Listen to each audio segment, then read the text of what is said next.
नमस्कार लर्नर्स, मैं डॉक्टर रुचि पांडे उत्तराखंड मुक्त विश्वविद्यालय के रसायन विज्ञान विभाग से। आज केमिस्ट्री के जो लर्नर्स हैं उनको बेसिकली मैंने इसका फर्स्ट पार्ट में एक्सप्लेन करा था कि एसिड और बेस का क्लासिफिकेशन कैसे हुआ था, जिसमें मैंने आपको बताया कि एसिड और बेस को सबसे पहले आरएनएस के अकॉर्डिंग, उसके पश्चात ब्रोनिस्टेट और लोरी के अकॉर्डिंग क्लासिफाइड किया गया था।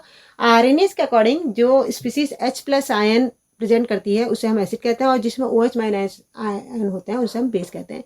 लेकिन ये कहना सही नहीं हुआ सिद्ध, क्योंकि हर किसी फॉर्मूले में H+ और OH होना कंपलसरी नहीं है, या हर किसी फॉर्मूले में H+ और OH नहीं हो सकता। तो उसके बाद ये थ्योरी बहुत पुरानी थ्योरी थी, 18th सेंचुरी की थ्योरी थी। तो इसके पश्चात एक नई थ्योरी आई थी, ब्रोनिस्टेट और लोरी थ्योरी। बहुत लंबे पीरियड तक ये थ्योरी चली। उन्होंने कहा कि the species which can be donate the H+ ion, जो स्पीसीज H+ आयन डोनेट करती है वो एसिड कहलाती है, और जो उन H+ आयन को एक्सेप्ट करती है, ग्रहण करती है, उसे हम बेस के नाम से जानते हैं। लेकिन ये भी बहुत लंबे समय तक थ्योरी सक्सेसफुल नहीं रही। लेकिन ये थ्योरी कंजुगेटेड एसिड बेस यानी कि संयुग्मी अम्ल क्षार सिद्धांत को बताने में बहुत अति सफल रही। लेकिन ये इसलिए सफल नहीं हो पाई क्योंकि ये थ्योरी केवल H+ आयन पर बेस्ड थी, और हर किसी फॉर्मूले में H+ आयन होना जरूरी नहीं है।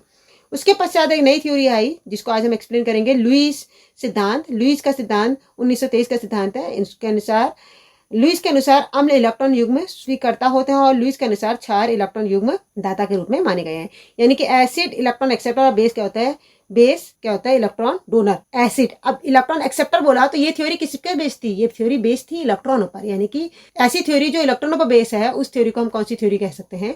Lewis theory. और ये थ्योरी आज भी सक्सेसफुल है, और आज हम इसी थ्योरी पे सारा वर्क करते हैं। एसिड बेस क्लासिफिकेशन इसी के बेसिस पे करते हैं, क्योंकि ये थ्योरी सराउंडेड है नंबर ऑफ इलेक्ट्रॉन पर। और यू नो दैट इलेक्ट्रॉन तो हर किसी में प्रेजेंट होते हैं। तो इलेक्ट्रॉन पर आधारित इस थ्योरी को हम कौन सी थ्योरी कहते हैं? लुईस थ्योरी कहते हैं। जैसे कि लुईस अम्ल इलेक्ट्रॉन रिक्त कक्षक वाले होते हैं अधिकांशतः, और लुईस क्षार जो होते हैं नाभिक के प्रेमी है। इलेक्ट्रॉन का एकल युग्म होता है, जैसे कि NH3H2 आदि, जिसमें इलेक्ट्रॉन का एकल युग्म उपस्थित होता है, यानी कि lone pair of electron present होते हैं। उन्हें हम क्या कहते हैं? लुईस क्षार के नाम से जानते हैं। और लुईस के अम्ल क्षार सिद्धांत के अनुसार हम किसी भी अम्ल यौगिक की उदासीकरण अभिक्रिया को के आधार पर उदासीकरण ऊष्मा को आसानी से ज्ञात कर सकते हैं, क्योंकि लुईस अम्ल क्षार के साथ अभिक्रिया करके जो यौगिक बनता है, जिसे सहसंयोजी यौगिक या जटिल यौगिक कहते हैं, लुईस यौगिक में अम्ल क्षार के बीच में सहसंयोजी बंध उपस्थित होता है, जिसके फलस्वरूप उत्पाद की प्राप्ति होती है। लुईस अम्ल के उदाहरण के रूप में ऐसे अणु जिसके केंद्रीय परमाणु के संयोजी कोष में रिक्त p कक्षक या इलेक्ट्रॉन का अपूर्ण कक्षक होता है। लुईस अम्ल किसे कहेंगे? जिसमें p ऑर्बिटल क्या होगा? आधा भरा होगा या एम्प्टी होगा, खाली होगा। जो जिनमें रिक्त डी कक्षक होता है, यानी कि वेकेंट डी ऑर्बिटल। कहने का मतलब है चाहे वो p कक्षक हो चाहे डी कक्षक हो, वो वेकेंट होना चाहिए। जिनके केंद्रीय परमाणु अधिक वैद्युत ऋणात्मक परमाणु से द्विबंध द्वारा जुड़े हो, जिनका सेंटर मेटल अधिक हाईली इलेक्ट्रोनेगेटिव एटम से जुड़ा हो, जो सरल धनायन हो, और साथ ही जिनके संयोजी कक्ष में इलेक्ट्रॉन का शिष्टक होता है, उनको हम क्या कहते हैं? लुईस एसिड के नाम से जानते हैं। अब इसी तरह से अगर हम क्षार को एक्सप्लेन करें तो क्षार वो होंगे जिनके केंद्रीय परमाणु में एक या एक से अधिक अयुग्मित इलेक्ट्रॉन यानी कि लोन पेयर उपस्थित होते हैं, जिनमें कार्बन कार्बन डबल बॉन्ड होते हैं, हैलाइड्स होते हैं अधिकांशतः, और पेयर हैलाइड्स के रूप में ये ज्यादातर उपस्थित होते हैं। इस लुईस अम्ल सिद्धांत को बहुत अच्छे तरह से एक्सप्लेन करने के लिए पियर्सन द्वारा लुईस अम्ल और लुईस क्षार का कठोर और नरम अम्लों का वर्गीकरण भी किया गया। उन्होंने कहा, यानी कि soft and Lewis acid base जिसे हम थ्योरी कहते हैं, HSAB सिद्धांत से अगर अंग्रेजी में बोला जाए तो इसे हम कहेंगे HSAB सिद्धांत, hard and soft acid base theory. Lewis क्षारों को कठोर और नरम अम्लों के क्षार में वर्गीकृत किया गया है। तीसरी श्रेणी जिसके गुण कठोर और नरम अम्ल और क्षारों के बीच में होते हैं, उनको सीमावर्ती अम्ल क्षार भी कहता है। Soft acid soft base, hard acid hard base के अलावा इन दोनों के बीच की जो प्रॉपर्टी रखते हैं वो क्या कहता है? सीमावर्ती, यानी कि मध्यवर्ती इंटरमीडिएट एसिड बेस के नाम से जाने जाते हैं। पियर्सन के अनुसार जो हार्ड एसिड होते हैं वो क्या होते हैं? इनमें डी कक्षक या तो रिक्त होते हैं या अनुपस्थित होते हैं। अधिकांशतः ये छोटे आकार के होते हैं, आसानी से ध्रुवीकृत नहीं होते, धातु आयन होते हैं जो कि पर उच्च धनात्मक ऑक्सीकरण अवस्था से जुड़े होते हैं। अधिकतर धातु के आयन होते हैं और हाई इलेक्ट्रोनेगेटिव एटम से हाईली इलेक्ट्रोपॉजिटिव एटम वाली ऑक्सीकरण अवस्था से जुड़े होते हैं। इसी तरह से सॉफ्ट एसिड किसे कहेंगे? जो लगभग बड़े आकार के डी कक्षक होते हैं, आकार में बड़े होते हैं, आसानी से ध्रुवीकृत हो जाते हैं, और अधिकतर भारी धातु आयन होते हैं जो आमतौर पर निम्न या शून्य, निम्न कह सकते हो, या शून्य मतलब लगभग 0 भी हो सकती है, धनात्मक ऑक्सीकरण अवस्था वाले तत्व से जुड़े रहते हैं। मतलब हार्ड एसिड में अगर लेके चलोगे तो डी कक्षक रिक्त होता है या अनुपस्थिति होता है या छोटे आकार का होता है। तो इसमें सबसे बेस्ट एग्जाम्पल अब अगर लेके मैं चलूं तो H प्लस आयन और Li प्लस यानी कि alkali material, alkali earth material, H plus हो गया, Li प्लस हो गया, Na प्लस हो गया, K प्लस हो गया। ऐसी बॉर्डर लाइन में कहोगे तो Be2 प्लस हो गया, beryllium plus. Of soft acid की बात करते हो तो Fe2 प्लस हो गया, कोबाल्ट 2 प्लस हो गया, एक्सेट्रा। अब लुईस सिद्धांत की उपयोगिता क्या है, इससे फायदा क्या होता है? इस सिद्धांत में वे अभिक्रिया शामिल होती है जिसमें प्रोटॉन शामिल नहीं होता, प्रोटॉन का कोई रोल नहीं होता। ब्रोनस्टेड लोरी सिद्धांत से अधिक महत्वपूर्ण होते हैं क्योंकि यह बेसिकली H प्लस पर सराउंडेड नहीं होते, ये बेसिकली किस पर डिपेंडेंट होता है, इलेक्ट्रॉन पर डिपेंडेंट होते हैं। यह धात्विक ऑक्साइड के क्षारीय गुण होते हैं और अधात्विक ऑक्साइड के अम्लीय गुणों की व्याख्या करता है। यह सिद्धांत गैसीय अवस्था, उच्च तापमान और विलायक रहित अभिक्रियाओं को व्याख्यान करने में सफल रहता है। लुईस अम्ल, लुईस क्षार को उनकी अम्ल क्षार शक्ति के आधार पर आसानी से व्यवस्थित किया जा सकता है। लुईस एसिड बेस सिद्धांत की कुछ लिमिटेशन भी थी, जैसे हर किसी सिद्धांत में कुछ न कुछ थोड़ी बहुत छोटी मोटी कमियां आती रहती है, इसीलिए इसकी भी कुछ लिमिटेशन निकल के आई। लुईस के अम्ल और लुईस के क्षार को उनके अम्ल या क्षार शक्ति के क्रम में व्यवस्थित करना संभव नहीं हो पाया। लुईस एसिड बेस तो आइडेंटिफाई कर दोगे, लेकिन उनके एसिडिटी और बेसिडिटी की सीरीज नहीं बता पाते हम। H2SO4 HCl जैसे कि प्रोटोनिक एसिड लुईस की अवधारणा के अंतर्गत नहीं आते हैं क्योंकि वे इलेक्ट्रॉन युग्म ग्रहण करके सहसजी बंध स्थापित नहीं करते हैं। एसिड है लेकिन ये इस रूल को फॉलो नहीं करते क्योंकि इनके बीच में ऑलरेडी पहले से बॉन्डिंग पूरी होती है, इसलिए कोवलेंट बॉन्डिंग नहीं करते। इस अवधारणा के अनुसार अम्ल क्षार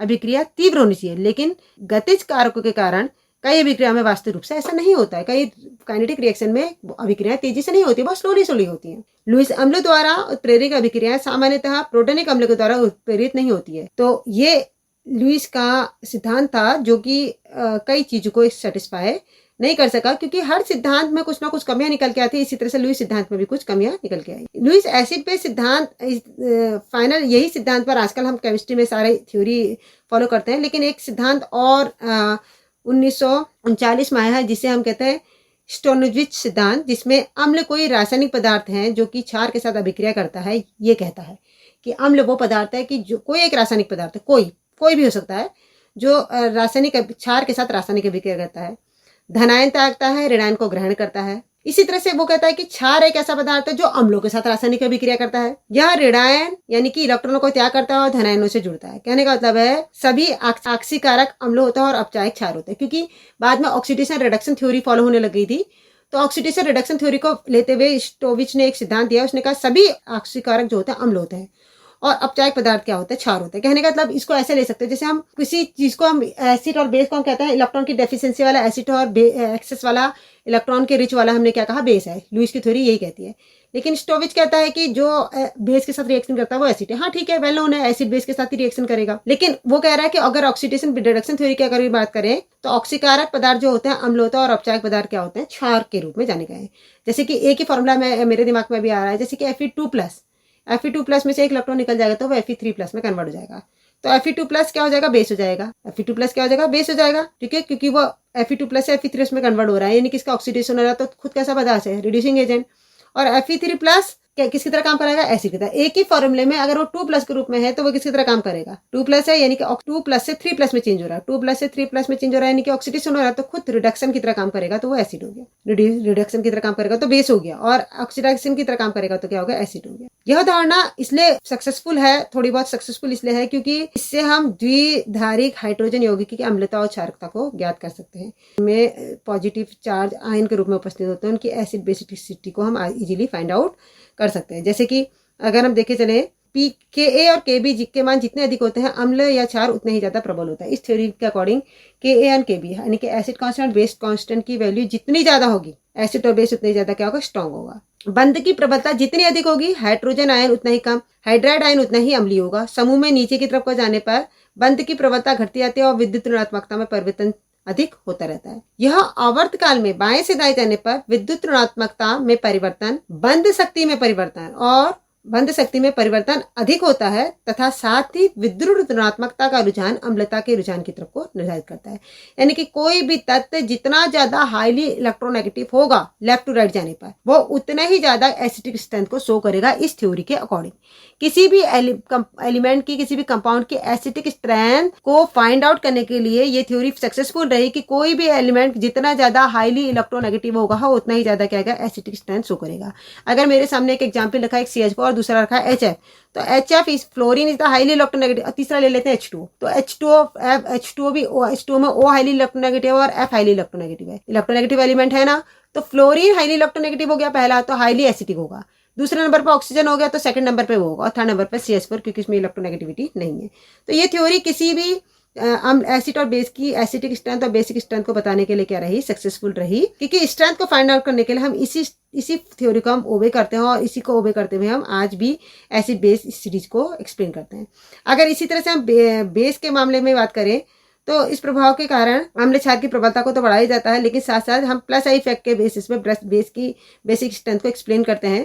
कैसे, देखिए, अम्ल और क्षार की प्रबलता के प्रेरक प्रभाव को द्वारा समझाया सकता है। विद्युत ऋणात्मक समूह के मामले में माइनस आई प्रभाव के कारण केंद्रीय धातु पर इलेक्ट्रॉन की उपलब्धता कम हो जाती है, जिसके कारण क्षार की क्षारकता भी कम हो जाती है। यानी कि जो जितना हाईली इलेक्ट्रोनेगेटिव एलिमेंट होगा, माइनस आई इफेक्ट उसका प्रभाव क्या हो जाएगा, हाईली इलेक्ट्रोनेगेटिव एलिमेंट तो है, लेकिन उसका माइनस आई प्रभाव के कारण केंद्रीय धातु में इलेक्ट्रॉन की उपलब्धता क्या हो जाएगी, कम हो जाएगी। और इलेक्ट्रॉन दाता समूह यानी कि प्लस आई प्रभाव वाले जो ग्रुप होते हैं, जैसे मिथाइल ग्रुप होता है, जो इलेक्ट्रॉन डेंसिटी बढ़ाते हैं, जिनके कारण किसी भी एलिमेंट की क्षारकता बढ़ती है, तो ऐसे मामलों में उनकी क्षारकता क्या हो जाती है, बढ़ जाती है। क्यों, वो कौन सा इफेक्ट दिखाते हैं, CH3 ग्रुप वगैरह कौन सा इफेक्ट दिखाते हैं, प्लस आई इफेक्ट इंडिकेट करते हैं। तो इनकी स्टेरिक इफेक्ट के कारण इनकी क्षारीय दुर्बलता का प्रमुख कारण बनती है। कैसे, देखिए, जैसे मान लीजिए एक प्राइमरी अल्कोहल है, एक प्राइमरी अमीन है, एक सेकेंडरी अमीन है, एक टर्सरी अमीन है। तो सेकेंडरी अमीन ज्यादा बेसिक होगा, और उसके कंपेयर में सेकेंडरी अमीन क्या होगा, ज्यादा बेसिक होगा, क्योंकि